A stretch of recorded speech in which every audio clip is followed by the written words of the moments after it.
Welcome, fishing enthusiasts. You're tuned into the Let's Catch Fish show. I'm your host, Captain Ken Strimple, and I'm thrilled to have you with us. Alongside me is my trusted co-host, Big Fly's Johny Grasta. Each episode will bring you the best fishing tips, thrilling tales from the water, and expert advice to make your fishing adventures unforgettable. Hey everybody, this is Captain Ken with the Let's Catch Fish show with my buddy Johny, Big Fly's Johny Grasta. Today we have a special guest with us. This is Mr. Mike Dean from Manhattan to Montauk, and he is holding now the record of the biggest striper that has ever been caught in the 23 years of the Manhattan Cup. And this is out of New York City. So the coolest thing is this competition starts at the base of the Statue of Liberty. Thanks, guys. Nice to be here. Thanks for the invite.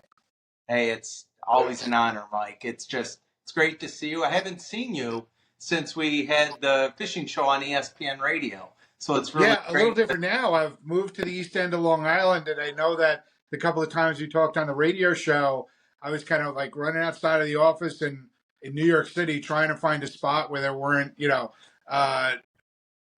sirens going and, horns honking and whatnot. So a little bit more tranquil out here. I remember that. I remember interviewing you would say, hold on for a second while the sirens had to, continue on their way. So that's actually, it's definitely more quiet. It is. Yeah. Well, tell us about this fish. Tell us about this experience. Yeah, so just for, the Manhattan Cup itself, I've been involved with for about 10 years now. The first one I attended in 2013 was, I was there covering it for On the Water magazine. And I guess it started out in 2002 to get first responders after 9/11 that were struggling with like PTSD after working down at the pile and whatnot, to get them out for a day of fishing. And then kind of morphed a few years later to when there's so many veterans coming back from Afghanistan with some real PTSD, traumatic brain injuries and whatnot, that it kind of converted to basically just getting veterans out. So it's all of these real high-end guides, charter captains and anglers around the area donate their time and boat for the day to take out teams of veterans, people, teams that are paying an entry fee, sponsors that we have.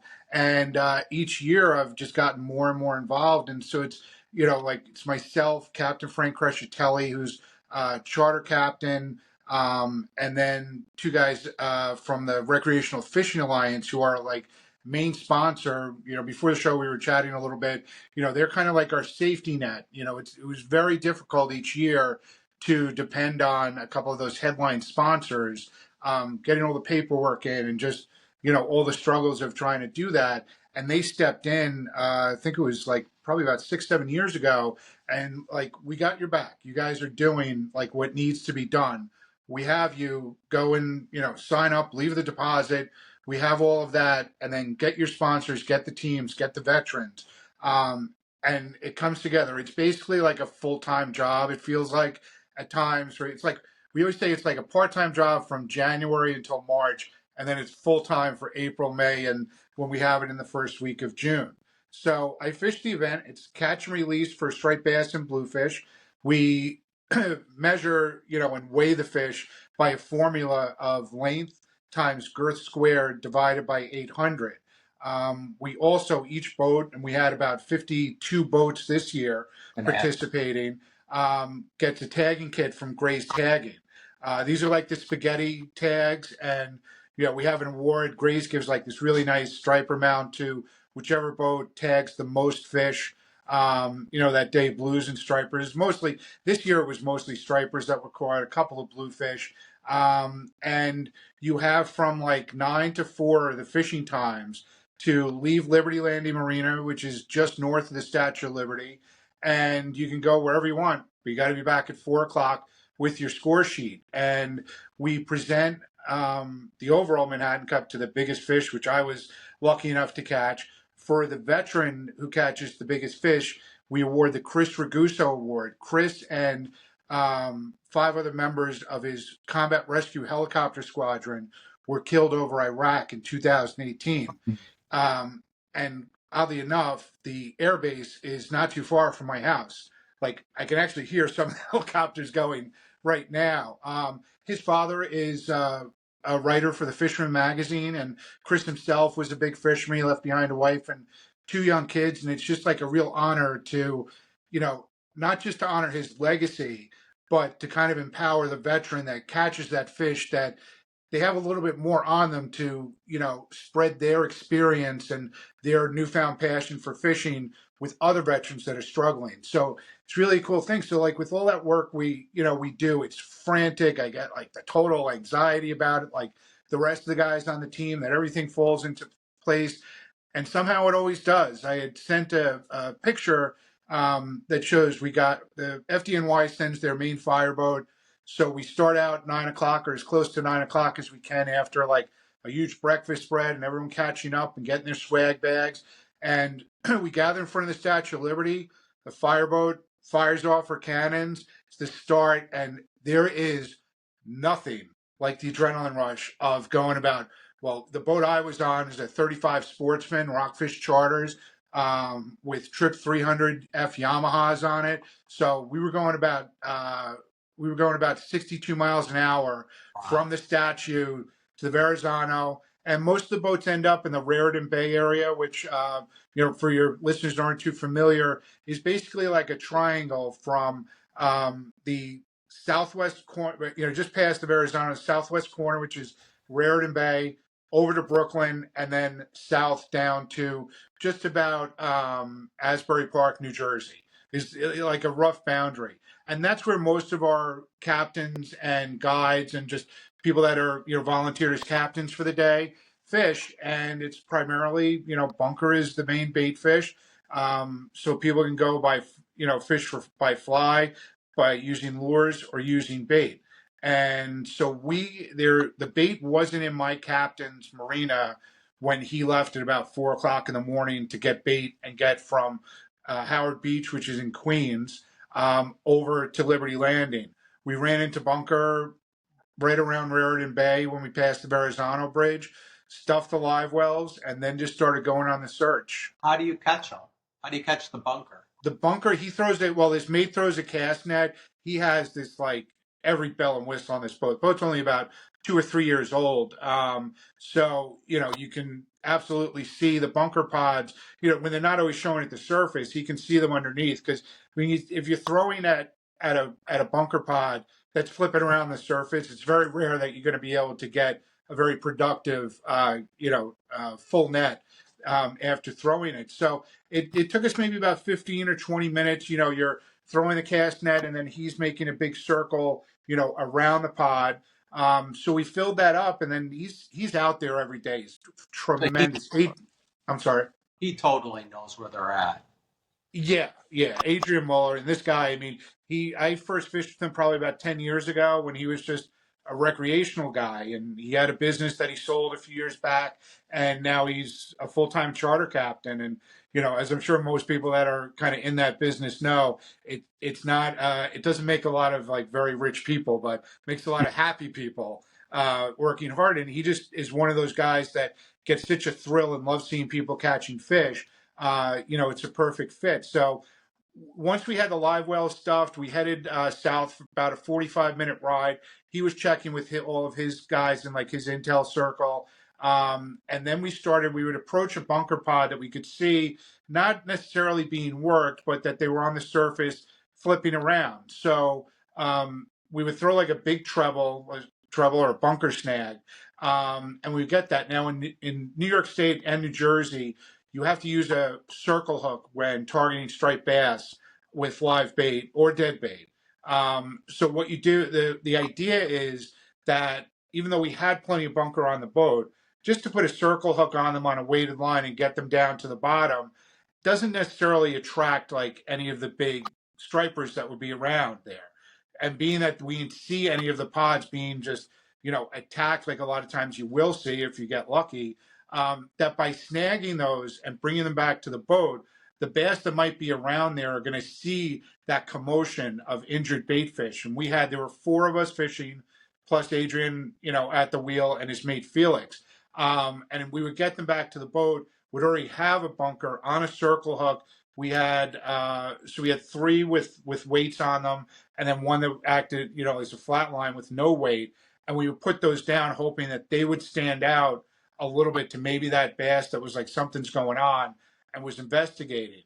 So we did that for about an hour. We hit probably about 5 or 6 different pods with no luck. And then it just happened. We got on that pod, did that same process like I just mentioned. And as the mate was like, he's like, okay, he was taking the rod with the snag bunker to get that, handing over a rod that was all rigged and ready to go. And as he's handing it to me, he's like, I think something's going on. We always say like, my bunker got activated, when you can just feel them like, the rod tip wiggling. And all of a sudden it was just the thing doubled over. And, amazingly enough, for a fish that size, fish of a lifetime, the fight wasn't like, really an intense fight right off the bat, because it's really just kind of dead weight. Got the thing up to the surface, which they typically do on some of these bigger fish, and sort of was like, we knew it was probably like a 30, 40-pound fish, probably not a winner. Then it took another run, but the water, it's been a little on the cold side here with the water temps, so the water was very clear. And you just saw it going, and even though the drag is going like we had a tuna on, that it was just this casual, slow moving kind of bass, and it was just the weight that was pulling that drag. We got him back up, and then that's where the real thrill of the fight was. That that's where they're going to come, like so many fish when you're trying to land, come undone, the net's going to miss, something bad could happen. And we got him in there, and we were like, great, and it still looked like a nice fish. Once it came over the gunnel, of all the bass that I've caught, and I've been fishing for bass pretty hardcore for about 15 years now, the head and shoulders of this thing, I could not believe. And then when the fish was kind of laid out on the deck, was the stomach of the thing was just, the captain said, he's like, I've caught thousands and thousands of stripers in my life. I've never seen one this fat. The water that you were fishing in when you got that? We were about 35 feet. So what's the rod and reel setup that you're using on that, Mike? So on that, it was a conventional rod. It was a Hook, Houk, kind of a small regional brand, but like, you wouldn't think of it looking at it, but has a real good backbone to it. And I believe it was an Okuma reel that we had on that. It was like 40-pound braid to, I believe, 30-pound fluorocarbon leader, if not just leader material. I don't know, not 100% on that. And, I think it was a 6.0 circle hook. And on this one, which is interesting, so many like different methods show up that all of a sudden become the norm. And a couple of years ago, Adrian had started to use, which is probably a lot more familiar to guys that fish down by you, of using a bridle for the bunker versus like just putting the circle hook. Some people say, oh, it has to go through the nose. Other people say it goes through the tail. But he's had a much better hookup ratio using the bridle. But on the flat line, he doesn't use it. He just uses it when he's using, weighted line that's going to go work the bottom. Right. Makes sense. No, everything you described is virtually what we use down here, other than the fact that we're getting toothy critters. So we have up the leader, it's almost a shock leader that we use down here, just so you don't have to go to wire. But Mike, that's an incredible story. It really was. And, we did forget to tag the fish, which was kind of nuts, because it would be awesome to, if it is caught and released again, it would be really cool to know. But, we got the fish out and, had that minute maybe of just losing our minds, and it wasn't even like, oh my God, we have the winner right here. It was like that. There's just a fish that size. That's what was so mind blowing. And then it was like, okay, we have to get, and there's no prize money in the Manhattan Cup. It's a trophy. It's bragging rights. It did end up to be also a complimentary pair of Costa sunglasses, which I was very happy to get. But we do have to keep everything fair, video and photos of all the measurements. And the way for this tournament, at least, we do the measurements is the bottom lip of the bass with the tape over the body to the fork of the tail. So as we were doing that, and then you're also measuring the girth from the biggest point in the fish that you can see. That took a little bit. We actually didn't get for. There are a lot smaller fish I've taken many more pictures of, but I got it like sitting, the lap dance photo as you call it, and it appears that it was a female. The bigger striped bass or females had never dropped her eggs, and that's what accounts for that big girth and a lot of the weight. So we got her back in on the boga grip, swam her a little bit.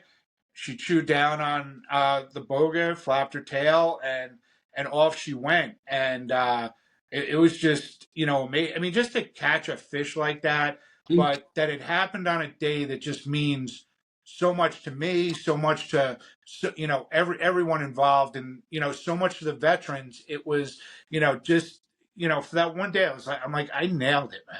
I'm like, anyone that says I fish too much, I'm too into fishing, I talk too much about fishing. That was my day. I was like, I told you it's all worth it. And it was just a thing of beauty. And then that backdrop of the city, when we, that was like 12:30. You have to be back at the dock at 4. But I think Mike, what an epic story! Thank you. Thank you so much for coming on and sharing that with us. I got to tell you, I'm looking forward to listening to this. You're listening to this myself, just because I'm like, there's so much information. It really was, just a memorable fishing day. Hey, Mike, I'm sitting here looking at you, and for some reason, I'm thinking back to Fred Flintstone, and in the, with the Grand Poobah hat. I'm seeing it on your head. Like I see like a Fred Flintstone, but you with the Grand Poobah hat, because now you can go around and just sit there and just rub it into everybody until they can actually, or probably never, if it's been that many years, to be able to take you out. The reason I even know Mike is back in the day when I was dating Zianka, my wife, I wound up bringing my old Honda Ridgeline with my Let's Catch Fish emblem on the back of my window, and I had parked it. And all of a sudden I came out one day, and Mike, you tell the story. Well, now I live on the east end of Long Island, East Quogue, in Suffolk County. It's right on the South Shore in between Shinnecock and Moriches Inlets. But when I lived in Manhattan, and which, fishing wise, felt like a prison at times. And plus it was also like, I believe it was right around the holidays. So it was also cold. And, walking to Starbucks or the grocery store or something, and I saw, this truck with Let's Catch Fish. And I was like, oh my God, there is someone else on the island of Manhattan that fishes. And so I gotten into fishing, a few years before that. And I had this idea of, just that I was fishing so much around the city, and then also would drive out to Montauk a lot to fish, of, just how much in the striped bass being like the most loved game fish around. I call it a game fish, even though I know you can't harvest them. But sport fish of that whole part of the country. What's that? That's the biggest sport fish. Yeah. Of the Northeast. Yeah. And so I'd done a trip to Montauk for the day, and was coming back, and I'm like looking at the city skyline, and I really did love living in New York. I know it's like there are tons of people that would love to have had that experience, plenty of people that wouldn't want that experience, but I know for me it was awesome. And so I'm coming back, and the skyline's pretty spectacular, all lit up on a nice night, and I get so distracted that thinking also about the fish that I caught that day. I caught a big striper that day, that I almost went into the car in front of me waiting to get through the Midtown Tunnel, and it just struck a light bulb, and I came up with, I have the t-shirt on here. Whoops. So this logo, can you see it?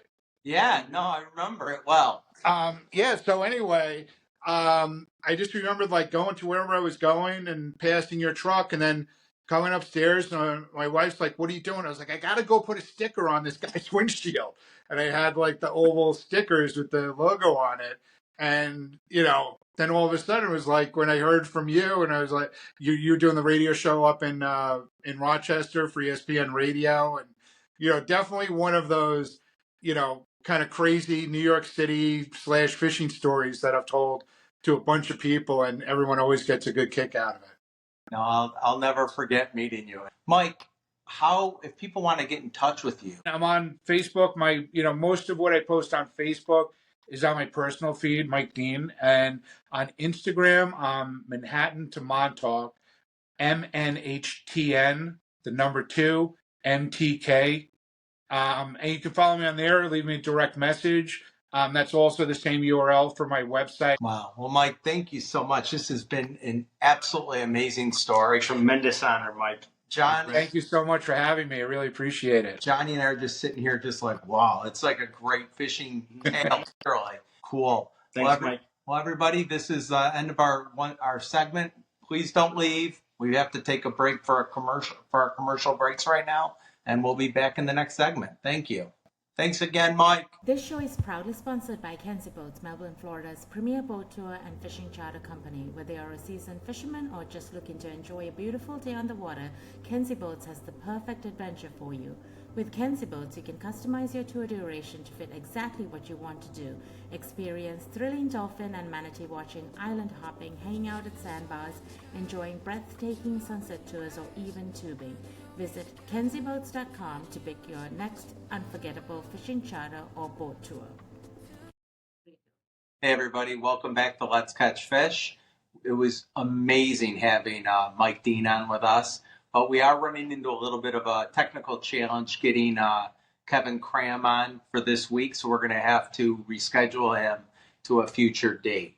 But in the meantime, we have some amazing fishing reports. We were able to I had to actually call Johnny to stop fishing to get over here so we could do this show. So we're going to start with bass fishing, all right? Right now, as you well know, because the two of us live down here, the weather went from winter, super nice, we've had a really nice winter, to god-awful Johnny Weissmuller, Tarzan hot summer. Okay, so here's what's going to happen with your bass fishing, all right? The lack of water that we've had this season is dropping the water tables down. Okay, so inshore fishing is going to be a challenge. I would recommend soft plastics, top water, boogan poppers, or if you're fly fishing, same type of thing, a popper and a subsurface fly. If you're using live bait, I'd go with shiners. I'd go with the wild shiners, okay? Because I don't know, Kenny, a lot of people don't understand the difference between, like, say, domestic shiners and wild shiners. So you've got two kind of shiners that you're going to use for your bass fishing. One is a farm-raised shiner, which is the domesticated shiner. The second one is going to be a wild-caught shiner. Now, since I used to run a bait and tackle store near where I live at, here's what you need to look for in buying live bait. If anybody tells you otherwise, you contact me directly.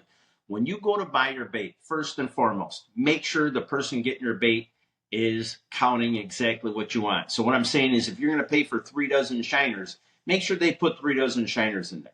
The next thing is, when you're looking at the water, if it's a nasty looking water, like at a bait and tackle place, I would turn around and walk out and go buy my bait somewhere else.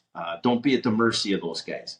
The next thing is this: when you are going to be fishing in 80-degree water to 90-degree water down here in Florida, your domesticated shiners or your farm-raised shiners, they can only handle water up to 70 degrees. So, well, how does that affect fishing down here? Well, Kenny, I'm going to tell you. So the cool thing about that is, what will happen is you're only going to get a short lifespan out of domesticated shiners. So the benefit of wild shiners is this: the wild shiners are caught, from the local lakes, all right? They get put in a tank. The tank gets delivered to the bait shop, and then you and I buy them. Now, here's the critical thing in looking for live wild shiners. Number one, baby carp and wild shiners, when they're this big, you can't tell them apart, okay? The next thing is this: when you're buying wild shiners, when they're getting put into your container, whoever's scooping them, if they go to scoop that shiner and they have to grab it 2 or 3 times to get it in the bucket, tell them you don't want it. When the scales start coming off of the shiner, red flag number 1. When you have tail rot on your wild shiner, red flag number 2. Red flag number 3 is when the eyes are all super red and bloodshot. These are really beat up shiners. And then when you finally put them in your boat or your live well or your bait bucket, by the time you get to the water, the lifespan is going to be shorter on those. Okay. So did you know, Kenny, that if you don't clean your live well in the back of your bass boat thoroughly, any form of contamination or allergy or whatever, it will affect the lifespan of the wild shiner. Absolutely. So here's another one. Okay, what do you do when you got a guy from Scotland that looks like Ronnie Howard from Happy Days? Okay, he puts sunscreen on, he puts bug spray, and he puts it on his hands, and he goes like this, and he goes like that. Guess what happens if your hands are contaminated and you go to take the shiner out of the live well? You're going to kill the fish. But not only that, I tell all my clients, we've been talking about this all the way back when I was doing my fishing show up in New York. Fish smell. They will, I always tell my clients to put their suntan lotion on before they even come out for the charter. Mm-hmm. And then put it on at home, wash their hands, then come out and see me. Don't be doing it when you're out on the boat, because I don't want you touching the bait. I don't want you to be touching the line or your hooks. And then all of a sudden we start wondering why the bite's a little off. That stuff affects it. Fish smell better than dogs. Absolutely. The biggest complaint with the summertime right now from every bait shop throughout the state of Florida is that when they sell the shiners to their customers, they'll get a call that day. Hey man, I bought bait from you and I'm having problems. Okay. Did you clean the live well? Did you put tap water in the live well? Do you know how many guys will buy wild shiners or domestic shiners and they'll go put tap water in the live well? They'll turn the aerator on thinking that they're going to have those fish be okay the next morning. If you don't treat that tap water or use the lake water, you're going to lose. Exactly. Chlorine is a critical killer in your live bait, whether it's wild shiners or domestic shiners. So the bass fishing, obviously, it's crucial. If they can't get wild shiners, the fresh water, if you go and get the domesticated or those are the ones that can't hold up the temperature. That's the key for bass fishing. Yep. Wild shiners are key. Making sure you get what you're paying for. Mm-hmm. And then obviously make sure you don't put anything that can contaminate the water, such as chlorine and obviously suntan lotion, so that you're not going and doing anything that's going to stress the fish out and kill them. You were just at Sebastian Inlet. I sure was. And I know we're putting a lot of focus on the bass world.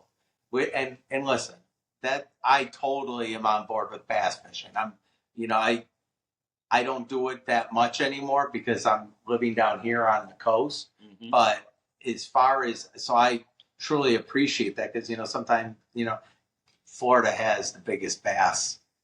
I think it's between Florida, Texas, and California. Yeah, those are the three Mecca states. Those are the big Mecca states for a largemouth. And then, but we do have the stick marsh down here in Brevard County, which is supposedly it hasn't been open for only a couple of years. It used to only be a kayak only body of water, and now it's open to the bass boats. So I have an update for the stick marsh while we're down that rabbit hole. So check this out, guys. So the stick marsh was low fishing pressure area. Then they opened it up to people with bass boats and whatnot. The first 2 months that this area was open, guys were catching 14-pound largemouth on live bait, soft plastics, fly rod. I mean, guys were crushing it. now that it's been getting hammered over and over and over again, the fishing pressure is kind of evening out right now. So, quick recap for Florida bass, and then we're going to move into salt water, is if you're fishing in murky water, darker colors like black and purple, or black with like blue flash, watermelon red, chartreuse. There's a I can't think of the color right now that a lot of guys use down here. I always remember June bug. June bug, that's it. That's what I was thinking. Thanks, Kenny. And you are like my brother. So the cool thing is those are great color combinations. If you have any Guggen poppers, any jigs, okay, or Ned rigs, okay, you can fish all that. If you fish a Texas rig with a speed worm, those will work out really good for you. Remember, check your gear. If you're using braided line, make sure that the spool is fulled up on a spinning rod. As you go to shorten the line and all that, it's going to narrow in. If your spool is not completely full, it's going to reduce your distance. Distance. Same thing with your bait caster. Okay. If you have any questions, reach out to us, and we can thoroughly come up with something that's going to put fish in your live well. Okay? I don't know how you bass people got this whole fishing report first, but if you do catch any monster bass, please share them with us, because and also share fishing reports with us. Go onto our social media pages. You can find us on Facebook. You can find us on Instagram. You can you can find us on TikTok. Please let us know so that we can share what's going on out to everybody. Obviously, that's why it's called Let's Catch Fish. It's not Johnny or me. It's let's all get into this. We're all fishing. Everybody's fishing, catching fish, and trying to have a good time. So can we start with Sebastian Inlet? I thought you were going to lead with that. Okay. All right. So I saved the best for last. So I actually overslept and got on the road later than I normally would. I'm usually the guy that's up at 3:30, 4 o'clock in the morning. 9 o'clock? Was it 9 o'clock? I think. Yeah, something like that. All right. So anyways, so we had, I was fishing the North and South Jetty, caught a couple little snook. All right. I was trying to catch a couple little bonnet sharks, I guess they call them. Yeah, the bonnethead. Thank you. And they didn't show any interest. I counted a total of 8 boats that were fishing on the North Jetty. There was about 25 to, say, 40 people fishing the North Jetty, live bait and artificials, and the bite was very, very slow. I fished for approximately several hours. I didn't see anybody on the North Jetty catching anything of substance. A few small jacks, some ladyfish, catfish right now. Didn't see any rolling tarpon. What I did start to see more than I've ever seen before is now the manatees are over by the area. I seen a bunch of surfers that were there, okay, on the North Jetty, getting a good ride on the surfboard. The captains that were fishing with their clients with live bait and artificials, they weren't hooking into anything at all. On Saturday, I was over on the North Jetty with a group that we were out fishing with, and it was slow. We wound up catching a couple blues. Yep. And then, so we wound up pulling off, and then I went down past the South Jetty and started running down along the reefs, heading towards Vero.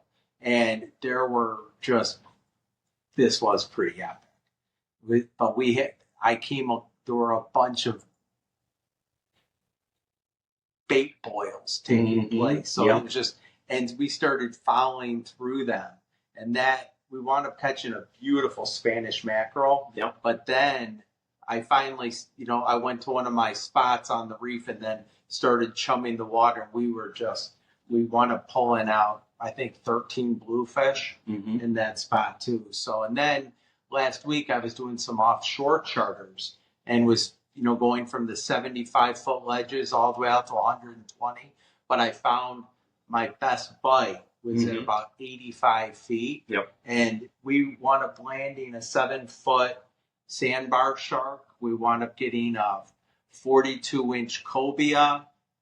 We got mahi-mahi. We got Was that also the bonita trip, that big bonita that we got? Yeah, that fish was a stellar A fish. couple bonita, Mhm. and then man, and just when the sharks got in, right now the ocean is.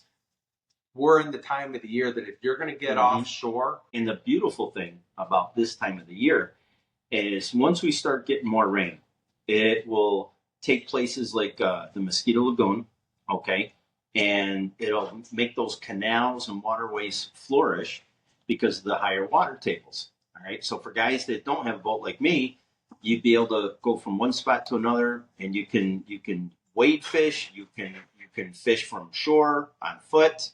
Another great area over here in the Indian River is we call it the flats, right, Kenny? All right. So for anybody that's really interested in exploring and getting on some fun times fishing, contact Kenny Strimple over here at Kenzie Boats, and we're going to get you in the water, and we'll make sure that you have a fantastic time.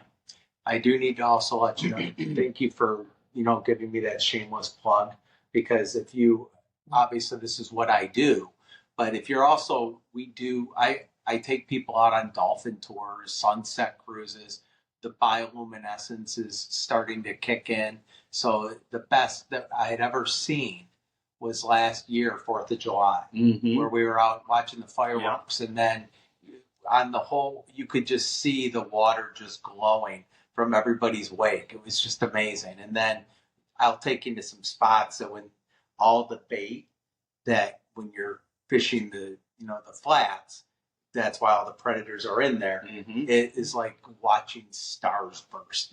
They're jumping out of the water. It's incredible. Yeah. But from the flats fishing to fishing the inlet, and if you are in a position that you have your own boat, or if you want to come out with me, the best time to be out there is during tidal, during the shifts of the tide, whether you're going into when you're at low tide or high tide. It's that slack tide that seems to be the slowest, but when that water's moving, it seems that's the best time. Then the jetty, we are coming into where it's going to be the mullet run.